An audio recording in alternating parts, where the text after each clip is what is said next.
नमस्कार, स्वागत है आप सभी का केबीसी न्यूज में। मैं हूं आपके साथ प्रियंका। खबर उत्तर प्रदेश के बिजनौर से है, जहां झालू चौकी के इंचार्ज ने दुष्कर्म पीड़िता महिला के सामने घिनौनी शर्त रख दी। दरअसल बिजनौर के हल्दौर थाना क्षेत्र के कस्बा झालू में रहने वाली एक महिला ने हल्दौर थाने में 12 सितंबर को शोएब के खिलाफ उत्तराखंड के मसूरी में एक होटल में दुष्कर्म करने सहित कई धाराओं में मुकदमा दर्ज कराया था। वहीं इस केस की जांच हल्दौर थाने के झालू चौकी के इंचार्ज धर्मेंद्र कुमार गौतम कर रहे हैं। पीड़ित महिला बुधवार को एसपी कार्यालय पहुंची और एसपी नीरज कुमार जादव ने जन सुनवाई के दौरान मिलकर चौकी इंचार्ज पर गंभीर आरोप लगाते हुए एक शिकायत पत्र दिया है। प्रार्थना पत्र में पीड़िता ने दरोगा पर आरोप लगाया कि झालू मोहल्ला मौलवियान। आपका क्या मामला हुआ? सर, मैंने केस किया था अपने हस्बैंड के खिलाफ। उसने मुझसे शादी की थी सुहेब ने, और उसके घर वालों के खिलाफ उन्होंने दहेज मांग की है और लड़का जब से गायब है। तो जब मैंने केस किया, ये हल्दौर थाने में केस हुआ है, दर्ज हो गया है।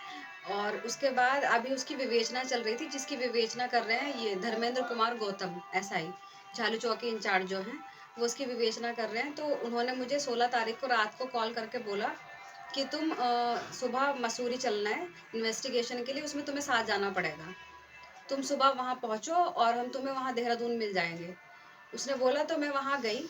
देहरादून 11 बजे पहुँच गई थी। 3 बजे वो आए वहाँ पर, और उन्होंने बोला अपने साथ किसी को लेकर आना। तो मैं अपनी फ्रेंड को साथ में लेकर गई थी, प्रियंका को।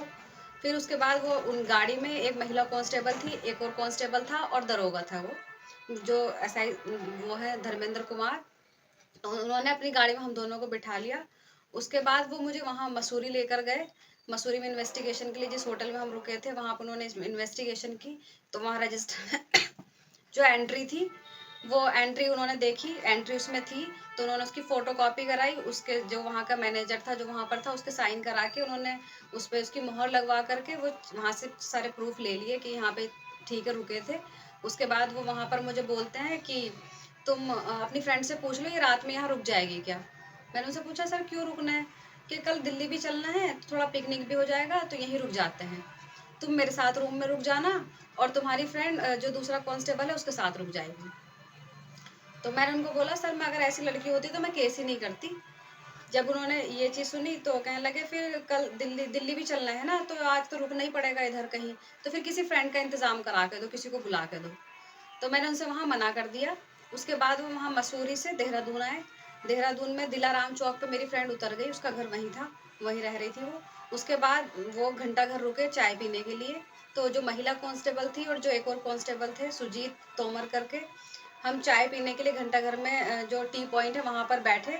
और जो दरोगा थे उन्होंने गाड़ी में बैठ के ड्रिंक की। वो बॉटल लेके आए हुए थे अपनी। वो ड्रिंक करने के बाद वो वापस गाड़ी से उतरे। फिर वापस मुझे हाथ मेरे बार बार कंधे पे हाथ रख रहे थे, बार बार टच कर रहे थे, एक साइड में लेके गए। तो बोलने लगे मेरे हाथ में केस है और जो मेन धारा है 376 और 313 ये तो मैं हटा ही दूंगा।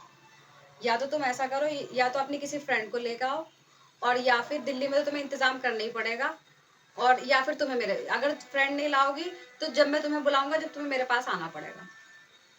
सर क्यों आना पड़ेगा, कि इतना तो हम तुम्हें करना ही पड़ेगा, हम तुम्हारी इतनी वो कर रहे हैं, इतने ध्यान तुम्हारा रख रहे हैं, तुम्हें भी तो हमारा ध्यान रखना पड़ेगा।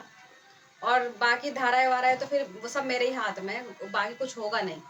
उसके बाद मैंने उनसे ये कह के मना कर दिया कि मेरी तबीयत ठीक नहीं है, तो मैं उनके साथ वापस यहाँ नहीं आई। यहाँ लाने के लिए साथ में बोल रहे थे कि साथ ही चलो घर पे, क्योंकि कल फिर दिल्ली जाना है। तो मैंने उनसे ये बोला कि मेरी तबीयत ठीक नहीं हो रही, मैं अपने चाचा के घर रुकूंगी, तो मैं कल आऊँगी, कल या परसों आऊँगी। उनको ये बोला, मैं अपने चाचा के घर गई।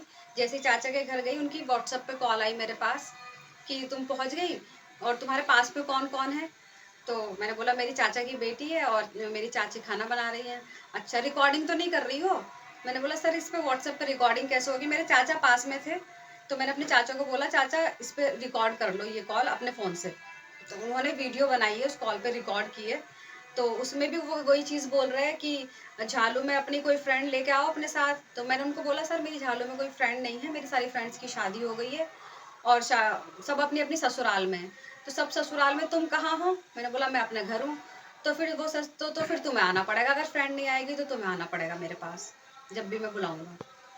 तो आप झालू में आके टाइम दो मुझे।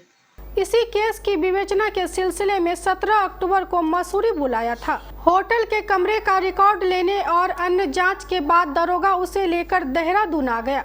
महिला का कहना है कि चौकी इंचार्ज ने शराब पी और कहा कि वह उसके साथ होटल के कमरे में रहे, वह उसके केस में कार्रवाई कर देगा। महिला ने किसी तरह वहां से बचकर देहरादून में ही अपने रिश्तेदार के पास चली गई।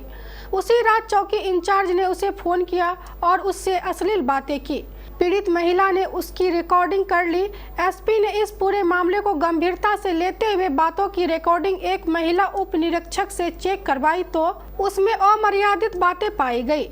एसपी नीरज कुमार यादव ने आरोप को गंभीरता से लेते हुए झालू चौकी इंचार्ज धर्मेंद्र कुमार को तत्काल प्रभाव से निलंबित कर दिया गया है और पूरे प्रकरण की जांच आंतरिक संप्रेक्षा प्रकोष्ठ को सौंप दी गई है। 12 सितंबर 2023 को एक महिला ने हल्दौर थाने पर अपने ससुरालजनों के विरुद्ध दुष्कर्म, दहेज उत्पीड़न आदि धाराओं के अंतर्गत एफआईआर दर्ज कराई थी।